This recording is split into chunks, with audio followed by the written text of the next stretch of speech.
So, as the title hopefully says, I'm going to show you what's happened to our shoes over the last 215 miles. We bought the shoes on the same days, and my shoes seem to be wearing quite a bit worse than Rabbit's shoes. He weighs about 25 pounds less than I do. Carries a slightly heavier pack. I'm sure the weight has something to do with the wear, but I think more than that, it's the density of the rubber on the soles that's caused them to wear differently. So here's a rundown of what we found out. First off, here's my SpeedGoats. Bought them new about 3 weeks ago, put 215 miles of PCT Southern Desert on them. A little bit of snow, some water, lots of rocks, breakdown, rough trail for sure. My biggest disappointment is this inside section here, which at first was not too bad, but it's gotten quite a bit worse recently. And it starts to really hurt my heel now, and I can't really wear them much anymore, especially that one, quite bad. The rest of the upper seems really good. There's nothing pulling apart, there's nothing coming away from it. But also on the lowers, it seems like the tread lines are getting pretty thin pretty fast. This section here seems to be relatively okay, but I've got severe wear here in the back, especially in the toe and on the sides. It's pretty much the same on this shoe, same wear pattern. Obviously, everybody treads a certain way. Front is almost completely done there, and almost to the point it's slick. I assumed that the Vibrams were really good soles and were going to last a lot longer than 215 miles.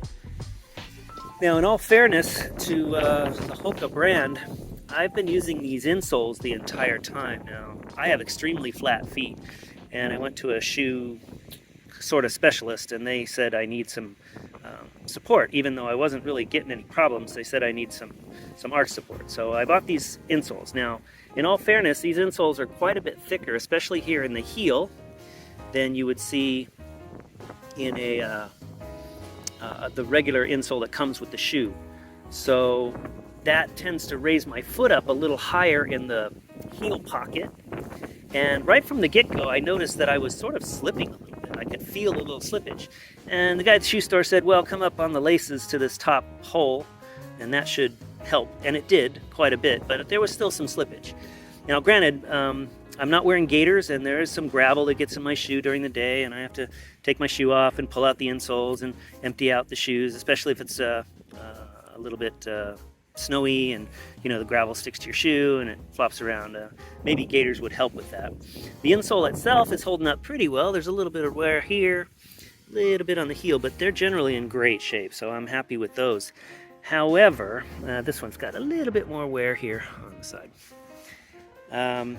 But pretty disappointed with the shoe in general. I would hope that I would have got more than 215 miles out of these things. Granted, I could still wear them a little bit more if I taped this up or found some way to repair this section, but I'm pretty sure that has to do with these insoles not really working quite right with the heel box or the heel cup of this particular model. So that's just my layman's idea of it. So in contrast, these are Rabbit's shoes, purchased on the same day, done the same miles along the same trail. His only gripe is that this section of the top seems to be wearing, and neither one of us can really figure out how that's happening. I'm assuming he's sort of rubbing his feet together at some points or kicking his feet together at some way, because this is a really odd place to have that sort of wear. What really impresses me is the soles. These soles have got the same mileage on them, and very little wear at all, especially like in the middle. But even the toes and in the very back, very little wear whatsoever.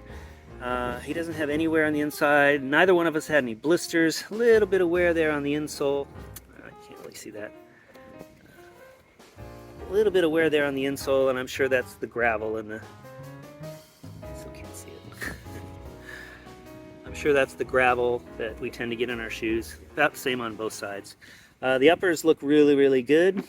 No serious damage there. This one it's not really pulling apart there.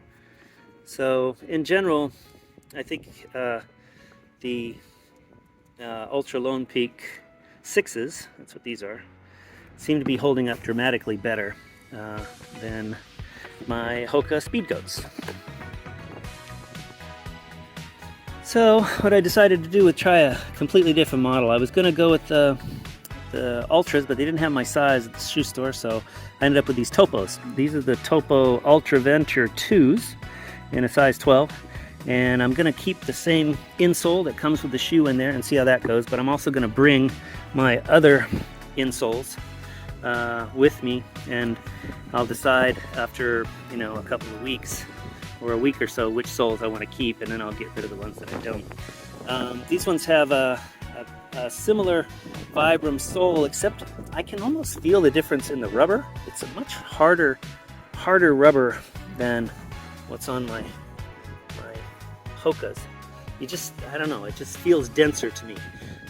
Much more similar to the ones that come with the Lone Peaks.